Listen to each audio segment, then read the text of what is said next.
Commerce के और accounting का बेसिक लर्न करने वाले सारे स्टूडेंट का इस अकाउंटिंग कंसेप्ट की वीडियो में बहुत बहुत स्वागत है। देखिए, इस वीडियो में मैं आपको एक्सप्लेन करने वाला हूं बैंक रिकंसिलिएशन स्टेटमेंट और बैंक रिकंसिलिएशन स्टेटमेंट का पासबुक के बैलेंस को लेकर के चल करके बीआरएस बनाने का टेक्निक, ये डिस्कशन हम करने वाले हैं। क्योंकि मैंने आपको एक्सप्लेन किया था, देखिए कि अगर हम बीआरएस को प्रिपेयर कर रहे हैं तो चार तरीके से बैलेंस क्वेश्चन और सॉल्यूशन को स्टार्ट किया जा सकता है। या तो कैश बुक का डेबिट बैलेंस लेकर, या कैश बुक का क्रेडिट बैलेंस लेकर, या पासबुक का डेबिट या पासबुक का क्रेडिट बैलेंस लेकर के। ऑलराइट, तो हम इस वीडियो में जो देखने वाले हैं वो देखने वाले हैं पासबुक के बैलेंस को जब लेकर के हम क्वेश्चन को स्टार्ट करते हैं तो फिर हमको कैसे सोचना है और कैसे सॉल्व करना है, कैसे समझना है कि कौन सा आइटम प्लस होगा और कौन सा आइटम माइनस होगा। ऑलराइट, और बीआरएस को बहुत अच्छे से समझने के लिए मैंने बहुत सारे इसके बेसिक्स के वीडियो लॉजिक के, बहुत ही इंटरेस्टिंग और बहुत ही यूनिक लॉजिक के साथ में बनाए हुए, वो आप जरूर देखिएगा ये वीडियो के पहले। क्योंकि वो वीडियो में आपका जब लॉजिकल बेस डेवलप हो चुका रहेगा तो आपको मैं यहाँ जो समझाने वाला हूँ प्रैक्टिकल क्वेश्चन में, वो आपको इजीली समझ में आएगा कि मैं किस आइटम को प्लस कर रहा हूँ, माइनस कर रहा हूँ, क्यों कर रहा हूँ। ऑलराइट, तो वो जरूर देखिएगा और वो देखने के बाद ही ये वीडियो देखिएगा तो ये समझ में आएगा, क्योंकि इसमें तो सिर्फ प्रैक्टिकल क्वेश्चन का डिस्कशन है। फिर भी शॉर्ट में मैं आपको बता दूं कि हमने ये समझा था कि अब देखिए कैश बुक का डेबिट बैलेंस का लॉजिक हम समझ चुके हैं, राइट। उसका भी मैंने एक अलग से वीडियो बनाया है, उसके बाद प्रैक्टिकल क्वेश्चन भी सॉल्व करके बताए हुए हैं। तो जिनको लगता है कि अलग अलग लॉजिक लगाने पड़ते हैं, कैश बुक के डेबिट में अलग, कैश बुक के क्रेडिट में अलग, पासबुक के डेबिट में अलग, पासबुक के क्रेडिट में अलग, तो उनके लिए मेरा सजेशन है, अगर मान लीजिए चारों प्रकार के लॉजिक समझने में अगर आपको ज्यादा दिक्कत जा रही है तो आप एक काम कीजिए, सिर्फ कैश बुक के डेबिट बैलेंस को याद रखिए, उसमें क्या लॉजिक लगाना है, कैसे सोचना है। अब सेम लॉजिक एप्लीकेबल होगा पासबुक के डेबिट में, कैश बुक के डेबिट और पासबुक के डेबिट में सेम लॉजिक, मतलब जो ट्रांजैक्शन कैश बुक के डेबिट वाले में प्लस होते हैं वो उधर भी प्लस होंगे, जो माइनस होते हैं उधर भी माइनस होंगे। और कैश बुक के क्रेडिट और पासबुक के क्रेडिट में, इन दोनों में रिवर्सल होगा, अपोजिट होगा, उल्टा होगा। जो इधर प्लस होते थे वो उधर माइनस, जो इधर माइनस होते थे उधर प्लस, राइट। तो ये बात आपको ध्यान में रखनी है और उस तरीके से आप बहुत इजीएस्ट तरीके से सॉल्व कर सकते हैं बिना ये चार प्रकार के लॉजिक के झंझट में फंसे। लेकिन अगर आपको लगता है कि ये झंझट में तो फंसना ही है और इसको समझ के रहना ही है, तो मैं आपको एक्सप्लेन करने वाला हूं इस वीडियो में कि पासबुक के बैलेंस के हिसाब से हम जब चलेंगे तो फिर हम कैसे सोचेंगे। चलिए देखिए, हम क्वेश्चन को जब शुरू करेंगे तो हमको बैलेंस पर ऊपर क्या लेना है, पासबुक लेना है। मतलब हम शुरुआत कहां से कर रहे हैं, पासबुक से कर रहे हैं। तो अब आप ये समझ लीजिए कि पासबुक से हो रही शुरुआत, राइट। अब पासबुक की मंजिल क्या है, सारे आइटम को प्लस और माइनस करने के बाद नीचे कहां पहुंचना है हमको, balance as per cash book में पहुंचना है। मतलब ये समझ लीजिए कि हमारी मंजिल कैश बुक है, हमारा डेस्टिनेशन कैश बुक है, हमको कैश बुक तक पहुंचना है, या यूं समझ लीजिए कैश बुक जैसा बनना है। ऑलराइट, अब अगर कैश बुक जैसा बनना है पासबुक को, तो दो काम करने पड़ेंगे पासबुक को। जैसा हमने किया है, मतलब हम कौन है, कैश बुक है, जैसा हमने किया है, जो हमने किया है वो पासबुक को करना पड़ेगा। मतलब अगर हमने किसी को प्लस किया किसी आइटम को तो उसको भी करना पड़ेगा। क्यों? क्योंकि उसको बनना है हमारे जैसा, पासबुक को बनना है हमारे जैसा। तो अगर हम प्लस किए तो वो उसको भी प्लस करना पड़ेगा, हमने अगर माइनस किया है तो उसको भी माइनस करना पड़ेगा। और हाँ, अगर उसने अकेले कुछ कर दिया, मैं इधर इशारा कर रहा हूं, इधर मतलब किसकी तरफ, पासबुक की तरफ, ऑलराइट, बैंक की तरफ। अगर उसने अकेले कुछ भी किया तो उसको रिवर्सल करना पड़ेगा, क्योंकि वो अकेले कुछ भी करेगा और हमने नहीं किया है तो हमारी तरह कैसे बनेगा। अगर हमारी तरह बनना है तो जो हमने किया बस वही करेगा ना, तो कुछ भी एक्स्ट्रा करेगा तो उल्टा करना पड़ेगा, रिवर्सल करना पड़ेगा, ताकि उसका इफेक्ट खत्म हो जाए। अगर अकेले माइनस किया तो प्लस करेगा, अकेले प्लस किया तो माइनस करेगा। तो इन बातों को ध्यान से चिंतन करके सोचिएगा और फिर आपको समझ में आएगा कि बहुत इंटरेस्टिंग लॉजिक है इसके पीछे। तो शुरू करते हैं हम क्वेश्चन को इसी लॉजिक के साथ में। हम वापस 3 स्टेप में ही सोचेंगे कि सबसे पहला स्टेप हमारा होगा एंट्री किसने पास की, स्टेप नंबर 2 उसने बैलेंस का क्या किया, स्टेप नंबर 3 अब क्या करना है।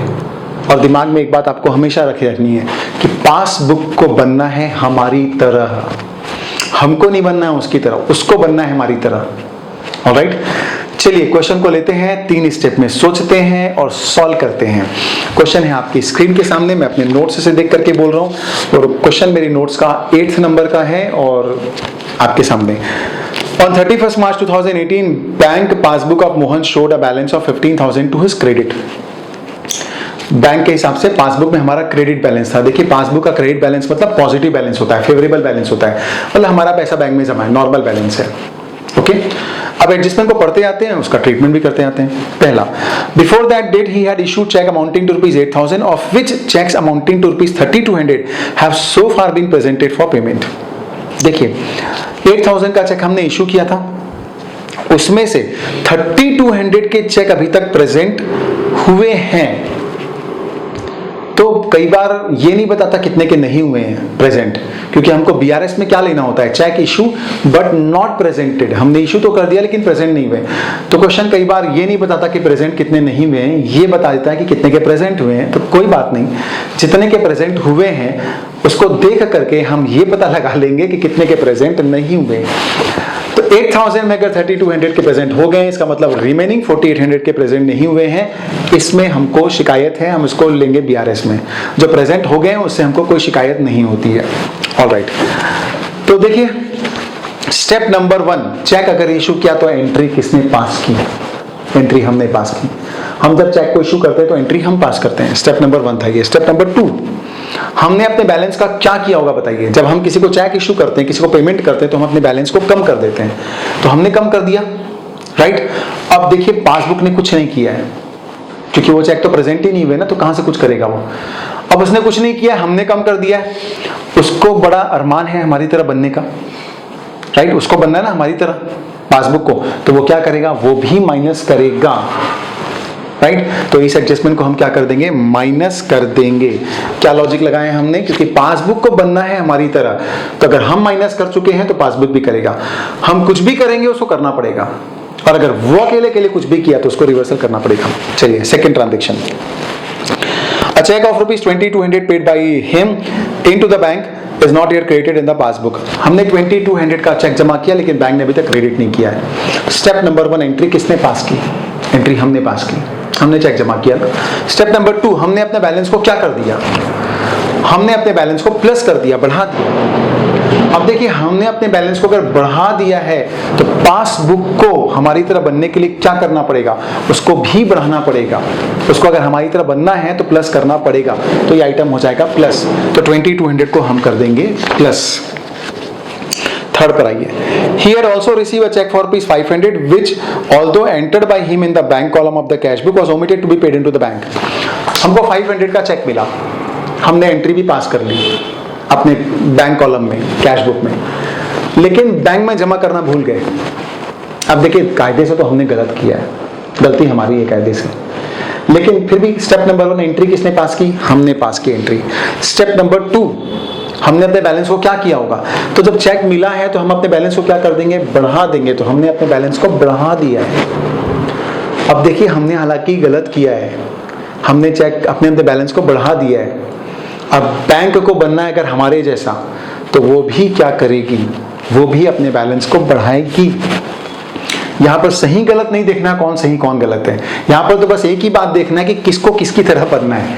बैंक को हमारी तरह बनना है ना, तो हमने अगर बढ़ा दिया 500 तो उसको ही बढ़ाना पड़ेगा, राइट। तो ये हो जाएगा प्लस, तो 500 हो जाएगा प्लस। इसके बाद he had also received a check, fourth adjustment on 30th March a check for ₹1,570 received by him was paid into the bank but the same was omitted to be entered in the cash book। एक 1,570 का check था, हमने bank में deposit कर दिया, अब cash book में लिखना ही भूल गए, फिर से गलती की हमने कैश बुक में। लेकिन अब देखिए हमको चेक मिला, हमने बैंक में जमा कर दिया, एंट्री किसने पास की है? एंट्री बैंक ने पास की। क्यों? क्योंकि हम तो लिखना ही भूल गए ना, पर बैंक में जमा किया तो बैंक ने तो एंट्री पास की होगी। तो स्टेप नंबर 1, एंट्री किसने पास की? बैंक ने। स्टेप नंबर 2, उसने बैंक का बैलेंस क्या किया होगा, तो बैंक ने हमारा बैलेंस बढ़ा दिया होगा, ठीक है। अब देखिए बैंक ने अकेले अकेले बढ़ा दिया, बैलेंस बढ़ा दिया, और हमने किया कुछ भी नहीं किया। किसको किसकी तरह बनना है? बैंक को हमारी तरह बनना है ना। तो अगर बैंक को हमारी तरह बनना है तो उसको क्या करना पड़ेगा? माइनस करना पड़ेगा। क्यों? क्योंकि हमने कुछ नहीं किया है, और अगर हम कुछ नहीं करेंगे तो बैंक कौन होता है कुछ करने वाला। ये खाली आपको बीआरएस में सोचने के लिए मैं ऐसे लॉजिक्स दे रहा हूं, राइट। तो अगर बैंक ने अकेले अकेले प्लस कर दिया है तो वो क्या करेगी? माइनस करेगी। तो 1,570 हो जाएगा माइनस। नाउ नेक्स्ट, बैंक ने हमारे अकाउंट में क्रेडिट कर दिया ₹150 इंटरेस्ट का, और डेबिट किया चार्जेस का ₹25। सबसे पहले एडजस्टमेंट लेते हैं, क्रेडिट किया इंटरेस्ट का, तो बैंक ने हमारे अकाउंट में क्रेडिट किया इंटरेस्ट का, एंट्री किसने पास की? बैंक ने। स्टेप नंबर 2, बैंक ने हमारा बैलेंस क्या कर दिया? बढ़ा दिया। स्टेप नंबर 3, उसने अकेले अकेले बैलेंस हमारा बढ़ा दिया। उसको अगर हमारी तरफ बनना है तो क्या करना पड़ेगा? माइनस करना पड़ेगा। तो माइनस कर दीजिए। ऑलराइट, तो ये माइनस हो जाएगा, तो माइनस करना पड़ेगा 150 रुपीज।